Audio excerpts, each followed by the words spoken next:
aversion to money and conspicuous consumption, Chris's political leanings could not be described as liberal. Indeed, he delighted in ridiculing the policies of the Democratic Party and was a vocal admirer of Ronald Reagan.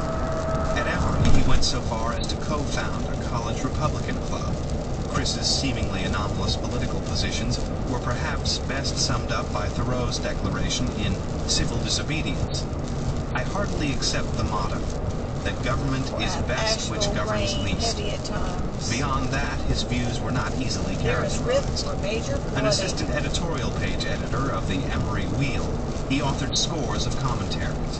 In reading them half a decade later, one is reminded how young McCandless was and how passionate. The opinions he expressed in print, argued with idiosyncratic logic, were all over the map. He lampooned Jimmy Carter and Joe Biden, called for the resignation of Attorney General Edwin Meese, lambasted Bible thumpers of the Christian right, urged vigilance against the Soviet threat, castigated the Japanese for hunting whales, and defended Jesse Jackson as a viable presidential candidate.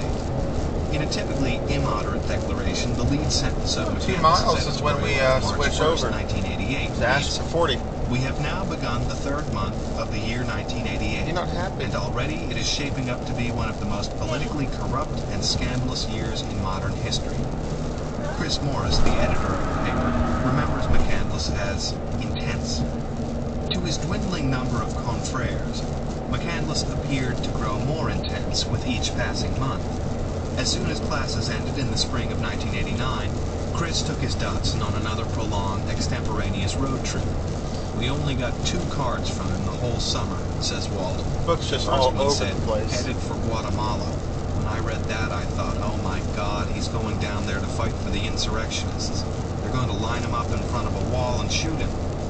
Then, toward the end of the summer, the second card arrived, and all it said was, leaving Fairbanks tomorrow, see you in a couple of weeks.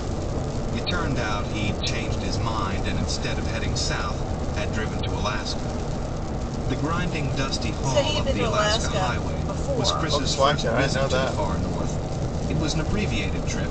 He spent a short time around Fairbanks, then hurried south to get back to Atlanta in time for the start of fall classes.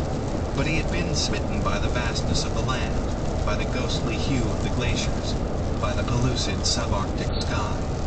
There was never any question that he would return. Whatever that means.